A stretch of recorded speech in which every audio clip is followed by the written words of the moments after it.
Allô, allô. Ouais.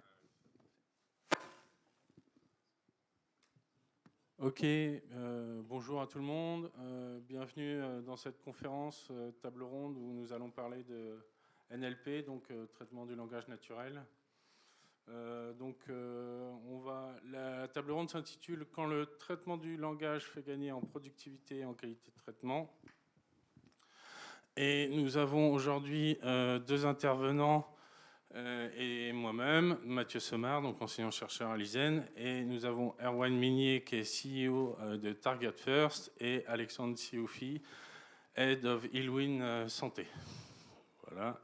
Malheureusement, aujourd'hui, Claude Deloupi, qui devait intervenir, ne pourra pas être là pour cas de force majeure. Et donc la table ronde sera un peu écourtée. D'accord. Donc, pour commencer, je vais tout simplement laisser la parole à Erwan Minier, qui va nous parler un peu de productivité et d'use case chez Target First. Voilà, je laisse ça. Hop. Super.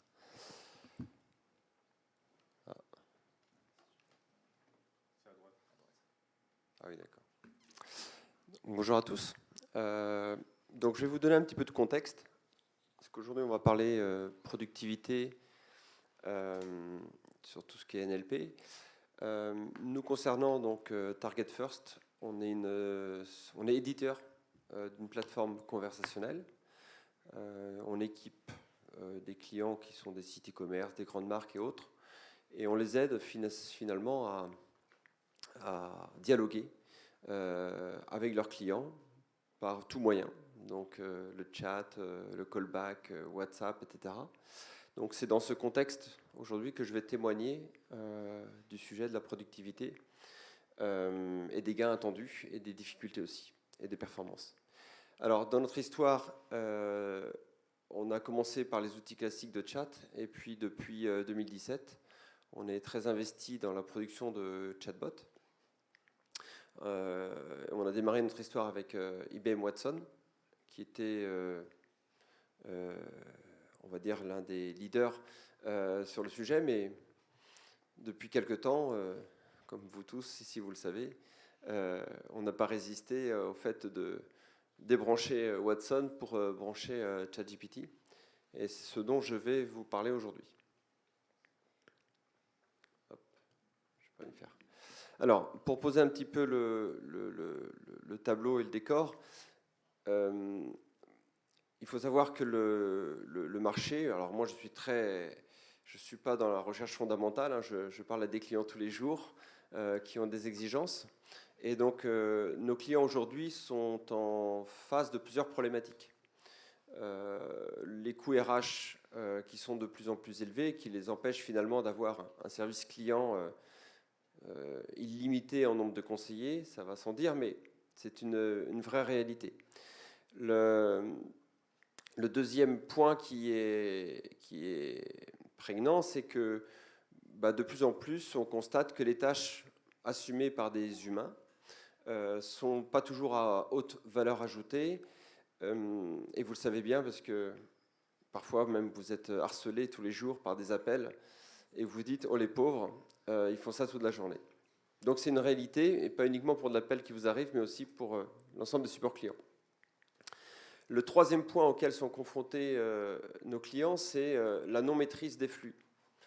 Et oui, on sait pas qui va nous appeler, qui va nous écrire, quand, pourquoi, à quel moment. Et ça, c'est source de désorganisation qui pose beaucoup de problèmes. Et enfin, et là vous allez aussi partager ce point de vue, on a une impatience croissante de la part des internautes en général, qui veulent tout de suite et à toute heure, et qui ne comprennent pas, et qui ne comprennent plus qu'on leur propose un schéma, un parcours client où on demande de répéter X fois la chose. Donc nous, on est venu répondre à ces sujets-là par nos outils, évidemment. La promesse, c'est donc, avec le bot, c'est d'apporter une réponse magique. Quand on a parlé des chatbots au départ, nos clients y ont vu quelque chose d'assez formidable, mais jusqu'à il y a 6 mois, malheureusement, le constat est que la promesse avancée par toutes les IA du marché n'était pas au rendez-vous. Donc, ça a fait son travail, mais certes, ça n'a pas été non plus la panacée. Alors, avant de rentrer dans le sujet de la conf véritablement aussi, il faut savoir que du coup, dans le monde de la relation client, parce que c'est ce dont on parle, l'arrivée de l'IA dans les outils n'est pas arrivée forcément par choix, mais aussi par dépit.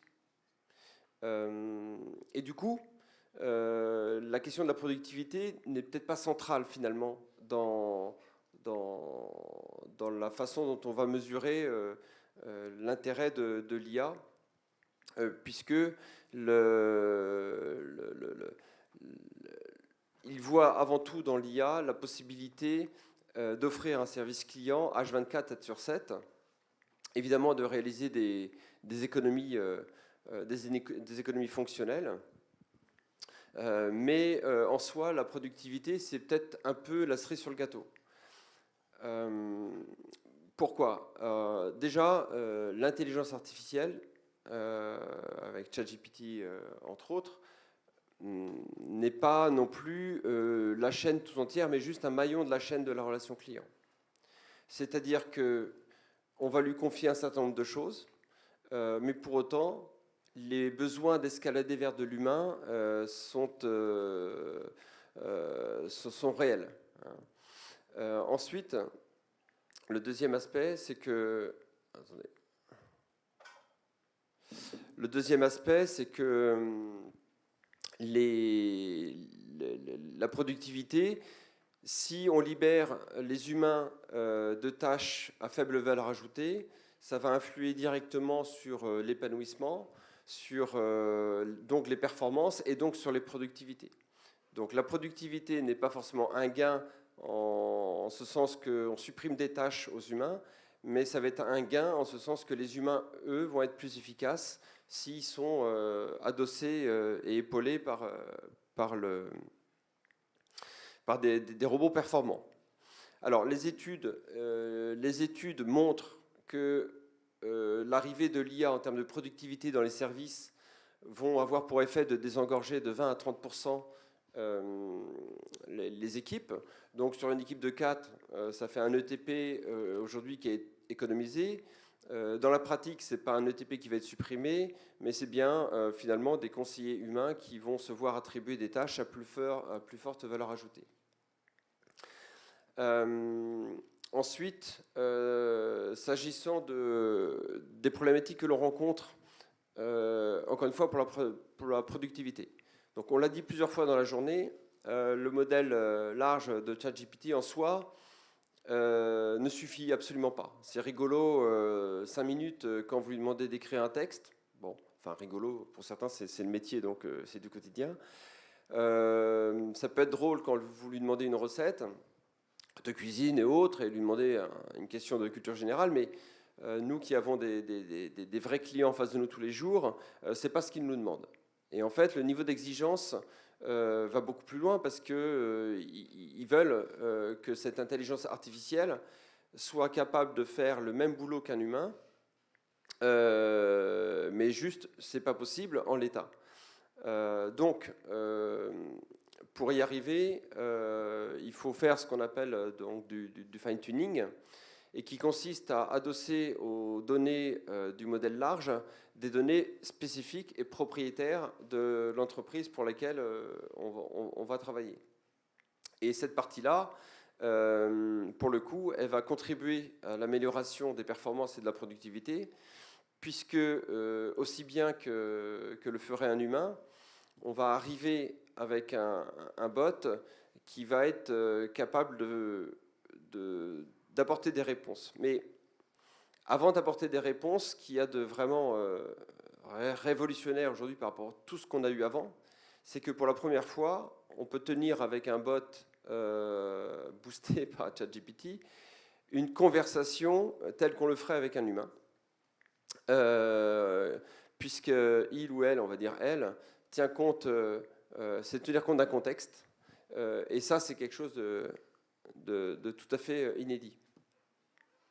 Et donc, de ce point de vue-là, la productivité, enfin, il y a des gains en productivité, ça veut dire que la relation avec l'internaute va être gérée par le bot jusqu'à un stade important, qui est le stade où, dans le cas du e-commerce, par exemple, on va arriver dans la partie transactionnelle. Donc, sur un temps de traitement, en général, le temps de traitement se situe entre 8 et 11 minutes, lorsque, avant, un conseiller parlait avec un internaute. Eh bien, aujourd'hui, ces 8 à 11 minutes vont peut-être être amenées à 3 ou 4 minutes, puisque tout le parcours jusqu'à cette étape transactionnelle a été réalisé par le bot mieux qu'elle aurait été faite par un humain, dans des volumes plus importants, évidemment, parce qu'un bot ne s'arrête jamais. Et par contre, on voit bien qu'ici, le bot, ce n'est pas une fin en soi, et la nécessité de ces systèmes, c'est de cohabiter avec d'autres outils conversationnels, c'est d'être capable d'escalader à un moment donné vers des humains, et inversement. Et surtout, c'est d'être capable aussi, à travers la performance de l'outil, d'aller, à notre niveau en tous les cas, combler toutes les lacunes connues aujourd'hui de l'intelligence artificielle, qui, juste pour l'anecdote, est incapable de pousser un résultat de recherche à un internaute. ChatGPT sait écrire une URL, pas de problème. Il sait inventer une URL, pas de problème. Par contre, il ne sait pas, nativement, aller pousser une URL exacte. En tout cas, réputée exacte. Donc, une fois qu'on a dit tout ça, il faut considérer que l'intelligence artificielle de ChatGPT, dans sa version native, est une matière première. En aucun cas, elle est utile et suffisante pour aboutir à des produits opérationnels, et encore moins elle est en capacité de fonctionner seule, sans avoir à côté le moyen d'escalader et surtout d'autres outils conversationnels, puisque l'internaute, lui, donc vous, le client, êtes dans l'attente de décider finalement du canal conversationnel qui vous convient le mieux au moment où vous souhaitez parler à une marque ou une entreprise, et en fonction du contexte pour lequel vous la contactez. Voilà.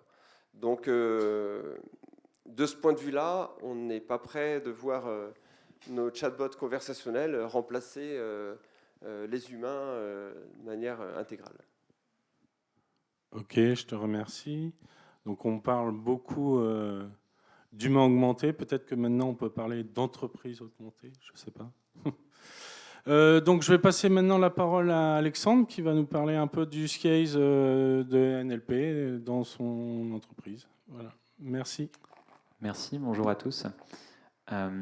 Avant d'aller sur des cas d'usage concrets de ce qu'on a pu faire sur le NLP au travers de différents cas d'usage, un petit rappel sur une présentation de ce qu'on fait chez eLwin. Donc, on est une société spécialisée en intelligence artificielle et notamment sur le traitement du langage naturel. Donc, ça fait maintenant 6 ans que l'entreprise a été créée. On est localisé à Paris, mais on travaille beaucoup à Brest, notamment avec le CHU. Et on a beaucoup publié sur ces sujets de traitement du langage naturel. En fait, depuis 2017, on a vu un essor assez important de ce domaine, avec des modèles, des types d'algorithmes qui permettent d'avoir des performances très élevées. Ça a été encore plus accéléré depuis 2022 et les large language models comme ChatGPT, mais la révolution, elle est quand même arrivée déjà depuis maintenant quelques années. Dans notre activité, on a à la fois une offre de services où on répond à des besoins spécifiques et également des produits sur le domaine conversationnel, mais aussi sur l'analyse documentaire. Et on fait donc beaucoup de R&D sur différents clusters universitaires comme celui de l'Université Paris-Saclay avec Centrale Schmelec. Au niveau de différents, avant de rentrer dans le détail des exemples de projets qu'on a pu faire et des gains qui ont été observés, on va être présent à la fois sur la recherche documentaire avec des moteurs de recherche, ce qu'on fait avec le CHU. Également l'automatisation du traitement de documents pour faire de la recherche plus ciblée, du contrôle de conformité. On a des sujets sur l'automatisation d'échanges écrits ou oraux au travers d'agents conversationnels également, et des solutions qui vont permettre de capter en temps réel ce qu'on dit lorsqu'on parle entre deux personnes ou enfin, un compte-rendu oral, d'être capable de capter ce qui est dit, de le ranger au bon endroit dans des logiciels métiers. Et donc tout ça, on le fait au travers de notre plateforme d'IA multimodal Next, qui va intégrer différentes briques technologiques sur le NLP, avec la partie langage naturel, mais également sur de l'analyse documentaire de la vision et des sujets autour du speech et des moteurs de retranscription vocaux. Donc, le premier cas d'usage que je voulais vous présenter aujourd'hui, c'est ce qu'on fait avec le CHU de Brest, où la direction qualité nous avait demandé de fournir plus efficacement et rapidement la réponse aux questions que se posent des professionnels de santé par rapport à des documents administratifs, des recommandations, des procédures. Ça peut être médical, sur le fonctionnement de certaines machines, ça peut être sur des pratiques à respecter dans le bloc opératoire ou encore des éléments plus administratifs, des sujets RH. C'est plus de 10 000 documents qui sont présents dans la gestion électronique et documentaire du CHU, et ils avaient besoin d'une solution efficace pour aller rechercher de l'information dedans.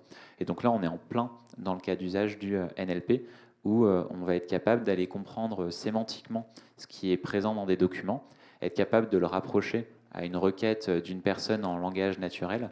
Donc par exemple, sur l'image ici, on ne le voit pas trop, mais si je pose la question étape de prélèvement de la moelle osseuse, être capable de rapprocher ça au contenu sémantique de passages précis dans des documents.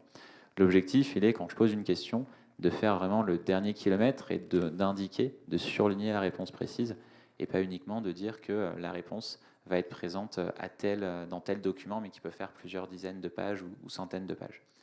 Et donc maintenant, donc ça fait maintenant environ 5 à 6 mois que le moteur est utilisé dans différents services du CHU Brest. Et donc ce qu'on observe aujourd'hui, c'est déjà une utilisation régulière des professionnels de santé et de différents services, également dans les directions qualité, dans d'autres secteurs. Donc il y a une adoption de ce moteur-là.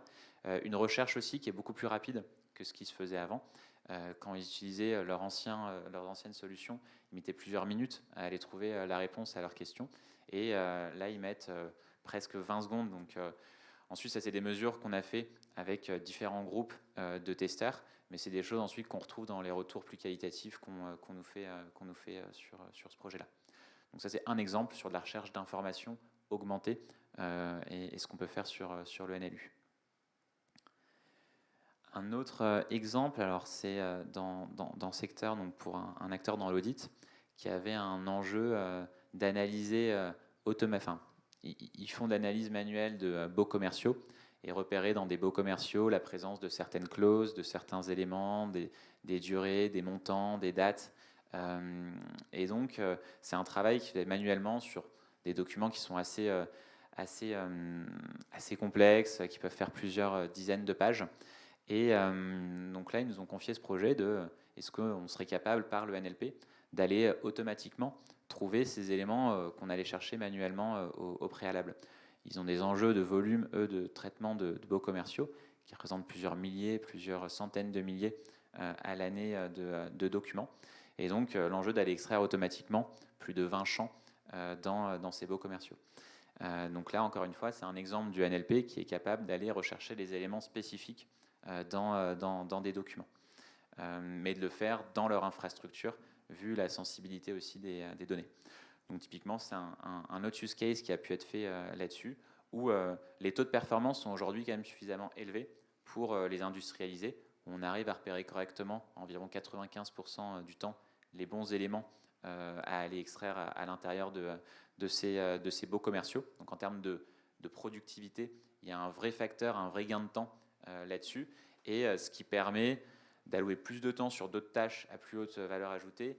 Et ensuite, il ne faut pas se le cacher, quand on répète la même tâche pour une personne, si ça fait 100 baux commerciaux que j'ai analysés dans la journée, au fur et à mesure, quand même, mon attention et ma performance, elle va diminuer. Donc c'est là aussi un des intérêts, c'est qu'on va augmenter la qualité de ce qui est extrait et aussi augmenter la productivité associée. Bien sûr, sur ce type de solution, il y a toujours une vérification qui va être nécessaire sur des documents qui peuvent être complexes, et là où l'agent va pouvoir regarder les baux où il y a une complexité un peu plus importante. Donc un autre exemple, c'est on travaille aussi sur les agents conversationnels, on en a plusieurs, notamment avec le groupe Géopost et Chronopost, sur du suivi de colis, sur de la réclamation, sur plein de différentes procédures qui peuvent être faites avec leur service client. Donc c'est plus de 4 millions de messages par mois qui sont gérés par ces bots. C'est pas qu'en français, c'est également sur différentes antennes en Europe, donc plusieurs dizaines de langues gérées par les bots. Et aujourd'hui, on arrive à avoir des taux de compréhension très élevés de ces agents-là, autour de 90%, et une baisse significative, c'est un peu ce que tu disais juste avant, des taux de contact au service client sur des questions qui reviennent très régulièrement. Typiquement, quand je contacte Chronopost, c'est pour savoir où en est mon colis ou pour faire une réclamation. Et en fait, ces informations-là, on peut les donner relativement très facilement au travers d'un bot. Et un dernier exemple, ce qu'on a fait avec Century 21, enfin, c'est plein d'exemples assez variés, mais c'est pour se dire que le NLP aujourd'hui, il est présent dans beaucoup de cas d'usage et à différents endroits. C'est quelque chose qu'on a fait avec Century 21, où eux, ils avaient un enjeu de... on a des agents immobiliers qui vont visiter des biens, et à chaque fois, il y a la contrainte, ils doivent aller renseigner les informations, les caractéristiques du bien dans leur logiciel métier. Donc soit c'est pas fait, parce qu'ils n'ont pas le temps, soit c'est fait, mais peut-être une semaine après la visite ou quelques jours après. Mais là, on va avoir un défaut potentiellement de qualité des données, où on ne va plus forcément se souvenir de ce qu'on a visité, on l'a noté à un endroit, mais on ne se rappelle plus où c'était présent. Donc eux avaient un enjeu de comment est-ce qu'on peut remplir plus efficacement notre logiciel métier sur les caractéristiques de bien au moment même de la visite du bien en question. Donc là, c'est une solution vocale qu'ils utilisent, où ils vont être capables de parler et faire un compte-rendu vocal. Et automatiquement, dans le compte-rendu qui va être fait, on va être capable d'aller repérer si on parle d'un bien de type appartement, une maison, la surface associée, le nombre de pièces, le nombre de chambres, la qualité, l'exposition, les parties communes, etc. Dans ce type de cas d'usage, donc on leur met à disposition une application mobile pour le tester, et il y a l'ensemble de leurs commerciaux qui l'utilisent aujourd'hui lors de la visite de biens.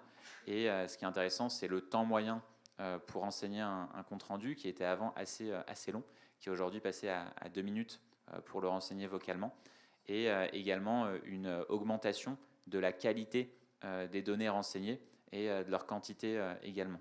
Donc pour ensuite faire de l'exploitation ou avoir des offres qui pourront pousser plus rapidement sur leur site, il y a un vrai gain aussi de qualité dans ce cas-là.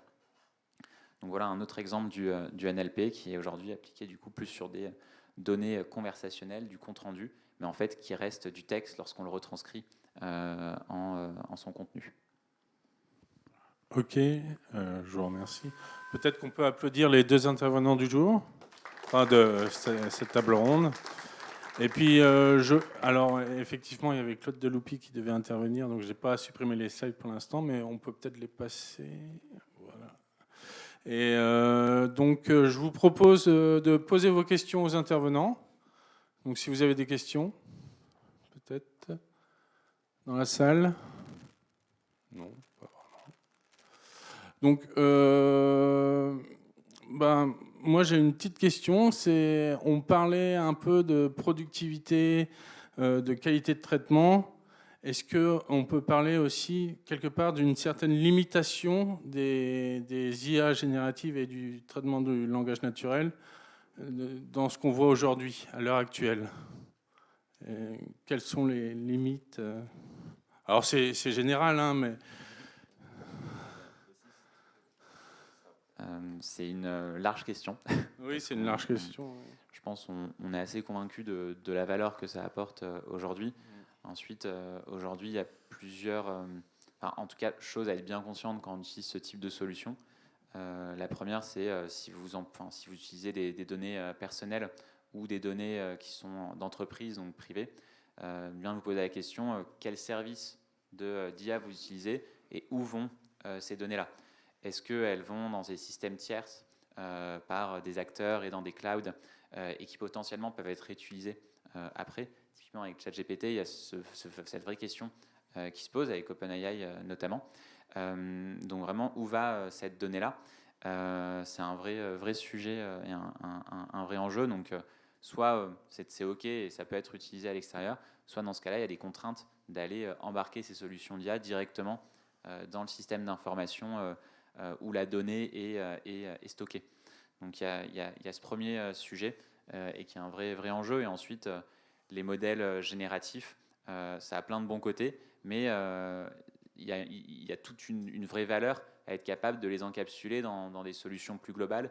On va essayer de bien contrôler quand même ce qui est généré, parce que ça reste du texte généré, où la sortie n'est pas forcément véridique, et il peut y avoir des hallucinations et différents biais sur les données qui vont être ressorties. Donc il y a un vrai enjeu à intégrer un ensemble que ce soit couche logicielle ou même de contrôle sur ce qui est généré par rapport à ça. Et chez Eluin, pour ça qu'on fait du NLP depuis maintenant plus de 6 ans, mais on ne fait pas que le l'IA génératif. En fait, il y a beaucoup de tâches aussi qui peuvent être traitées sans cette partie génération automatique de contenu, mais directement à partir du contenu qui existe dans des sources documentaires ou conversationnelles existantes, et on peut avoir la preuve de ce qui est renvoyé a bien été récupéré ici. Je ne sais pas si tu veux rajouter un élément là-dessus. Mais... Non, c'est un sujet qui est hyper important, effectivement. Donc nous, on travaille uniquement aujourd'hui avec ChatGPT. En fait, le travail consiste à extraire de la donnée qui est propre à l'entreprise pour laquelle on va exercer, donc un site, des documents PDF, etc. Cette donnée, elle doit faire l'objet d'un travail de nettoyage, parce que quand vous faites un parsing d'un site, il y a parfois même plus de la moitié qui est à jeter, qui ne sert à rien. Alors, c'est pas tant que ça sert à rien, mais plus vous chargez, entre guillemets, le contexte de données, la base de données, plus vous allez être facturé. Donc ça, ils l'ont bien compris, le modèle est bien pensé pour ça. Du coup, il faut quand même raisonner de façon sous un angle aussi économique. Et une fois que cette donnée est extraite, donc il y a une opération de nettoyage, ensuite il y a une opération aussi d'optimisation. Et à partir de ce moment-là, on commence à avoir un modèle de données qui est à la fois hybride, puisqu'il y a la donnée spécifique à la marque et il y a la donnée spécifique à ChatGPT. Mais une fois qu'on a fait ça, il y a encore... alors, nous, on est en phase d'exploration depuis 6 mois, hein, forcément. Il y a encore beaucoup d'inconnus. Et les principales inconnues, c'est quid de la modération, effectivement. Est-ce qu'on est là pour détecter des hallucinations, pour reprendre le terme, mais c'est vrai que parfois c'est vraiment ça, parce qu'il peut vraiment, ou elle peut vraiment se mettre à délirer. Donc la vérité, c'est qu'en temps réel, non. Par contre, on a les outils pour, a posteriori, faire de l'analyse sémantique sur l'ensemble des conversations, détecter les problèmes rencontrés, et ensuite retravailler le modèle pour ne jamais cesser de l'optimiser. Mais surtout, on le voit bien, il faut en plus de ces données spécifiques se connecter aux outils métiers, avoir des relais, et notamment avec les moteurs de recherche, pour que dans cette architecture, on puisse finalement apporter une réponse. Donc voilà, c'est compliqué, mais ça marche. Ok, oui, ça marche très bien. Surtout, d'autant plus que en fait, ça ne fait prédire qu'un seul mot à la fois. Donc c'est un modèle GPT 3 et 4. C'est des modèles autorégressifs. Hein. Faut pas oublier ça. C'est-à-dire que ça prédit un mot à la fois, et tout en gardant des contextes et de l'attention à baser sur des transformers. Et donc voilà. Et ce que je voulais dire, c'est que techniquement, quand des modèles plus compliqués mathématiquement pourront être mis en œuvre, qu'est-ce que ça va être, quoi ? Ça va être fantastique, je pense. Voilà. Est-ce que vous avez des questions ? Voilà. Je vous en prie. Côté Target First, j'ai bien compris que vous utilisiez ChatGPT quasi exclusivement et que vous faisiez très certainement du transfer learning derrière. Côté Eluin, je ne sais pas si ça se prononce comme ça. Ouais, c'est ça. Vous posez également sur les topologies de réseaux existants, ou vous forgez des réseaux ad hoc en fonction de la problématique qui se présente. Alors, c'est une très bonne question. En fait, on a différents types de modèles et de tâches qu'on sait gérer chez Eloin. Il y a un ensemble de use cases qui ne vont pas avoir besoin d'utiliser de l'IA générative et plus ce qu'on appelle de l'IA extractive. Donc, typiquement avec des modèles de type Transformers. Bon, l'IA génératif aussi l'utilise, mais selon les tâches, on va utiliser différents types de modèles qui vont, qui vont venir typiquement de l'open source, mais ensuite on va être amené à les spécifier sur des cas d'usage spécifiques. Typiquement, il y a une tâche du NLP qui s'appelle le question answering. Vous allez en fait entraîner un modèle à aller répondre à une question par rapport à un paragraphe donné. Mais ce n'est pas de la génération, c'est-à-dire le modèle va aller dire où se trouve la réponse dans le texte, mais il ne génère pas de contenu nouveau. Et donc dans ce cas-là, nous on utilise des modèles open source de type Transformers, mais on vient rajouter notre couche avec des datasets propriétaires et un entraînement spécifique sur cette tâche donnée. De même pour les LLM, on ne va pas forcément utiliser ChatGPT, mais on va utiliser des LLM, donc c'est pour Large Language Model, donc de l'IA générative. On va utiliser des modèles open source comme Llama, comme Falcon récemment, et différents modèles de ce type-là, mais on va aller les spécifier à chaque fois sur des cas d'usage donnés, donc souvent faire du fine-tuning par rapport à un cas donné. Je ne sais pas si ça répond à votre question. Alors, il y avait une autre question. Là, avec ChatGPT, c'est assez facile de générer tout un contenu d'article. Je me demande combien de temps avant il y avait des modèles qui permettaient déjà ça. Enfin, j'ai l'impression que ça fait déjà quelques années que parfois je fais des requêtes sur le net et j'ai l'impression qu'il y a une page qui a été générée un peu aléatoirement juste pour avoir du SEO, pour avoir du trafic sur la page. Ça a peut-être été fait par des humains très mal payés pour générer du contenu un peu à la volée. Je ne sais pas à quel point il y avait déjà des modèles avant ChatGPT, si Watson par exemple permettait de faire ce genre de choses. Je peux répondre sur Watson, mais c'est en fait, la tâche de génération de contenu, elle existe depuis déjà pas mal d'années. Du contenu sur soit des résumés, soit de la génération de nouveaux contenus, par exemple d'articles. Donc en fait, cette tâche existait. Il y avait des modèles qui permettaient de le faire. C'est juste qu'avec les modèles type GPT-3, 3.5, GPT-4 et ChatGPT qui s'appuie sur ces modèles fondation, on a atteint un niveau de performance parce que c'est entraîné sur des quantités de données astronomiques, données à la fois publiques mais également privées, sur lesquelles ils communiquent peu, OpenAI. Et ensuite, il y a eu quelques changements de paradigme aussi sur la manière dont c'est entraîné, avec des datasets où vraiment, il y a des personnes humaines, on leur a posé une question, et ils ont dû eux-mêmes générer la réponse, donc avec leurs propres connaissances, ou potentiellement des connaissances externes. Mais générer un dataset sur une volumétrie importante de ce type-là, c'est hyper coûteux, ça prend beaucoup de temps et il faut que ce soit un dataset de qualité. Donc je dirais que les modèles sont beaucoup plus performants parce qu'ils sont entraînés sur beaucoup plus de données, mais aussi la tâche d'annotation a changé et a permis typiquement ce mode conversationnel qu'on a vu avec ChatGPT. Mais la génération de contenu, c'est déjà présent depuis maintenant plusieurs années, sauf que ce n'était pas aussi performant qu'aujourd'hui.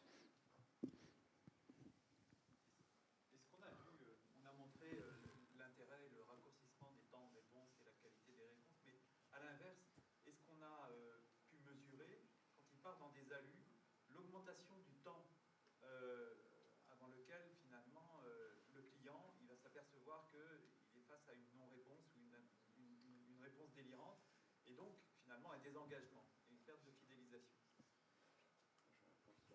Alors, les délais ne se sont pas raccourcis, les délais se sont rallongés, les délais de réponse. On est aujourd'hui face à une fluctuation des délais de réponse de ChatGPT en fonction des heures de la journée, des jours, etc. Donc ça, c'est une réalité.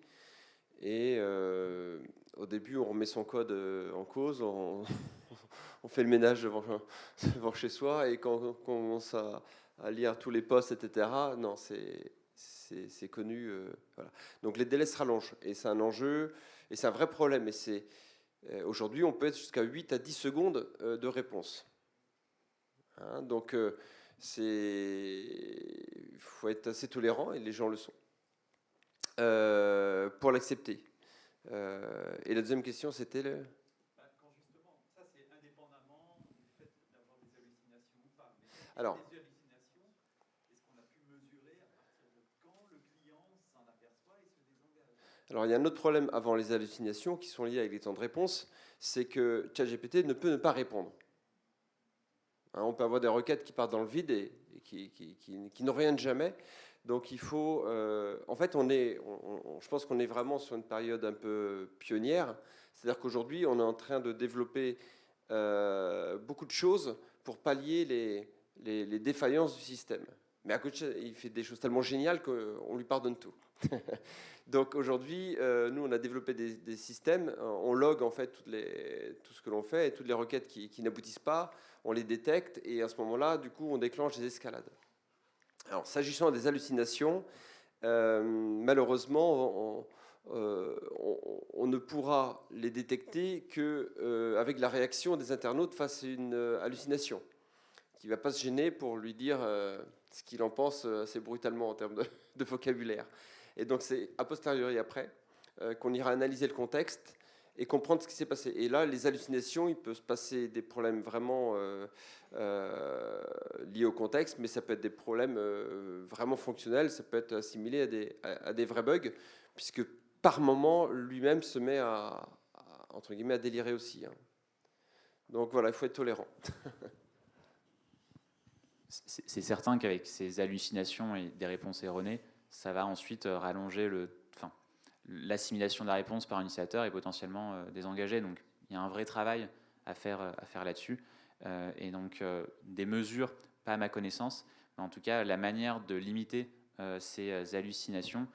Aujourd'hui, il y a des travaux menés sur la capacité à ces modèles de langage à leur dire voilà donc la question qui t'est posée.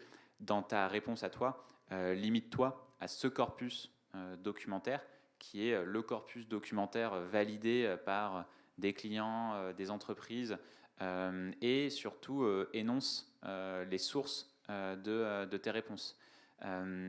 Et ça, c'est beaucoup plus fort, c'est-à-dire ça va limiter la partie hallucination du modèle, et si tant bien même qu'il se trompe, on va les renvoyer vers des sources, et ça donne quelques billes à l'utilisateur pour croire ou non le modèle en question. Est-ce qu'il y a d'autres questions? Non. Moi, je propose de terminer là-dessus. Je vous remercie tous.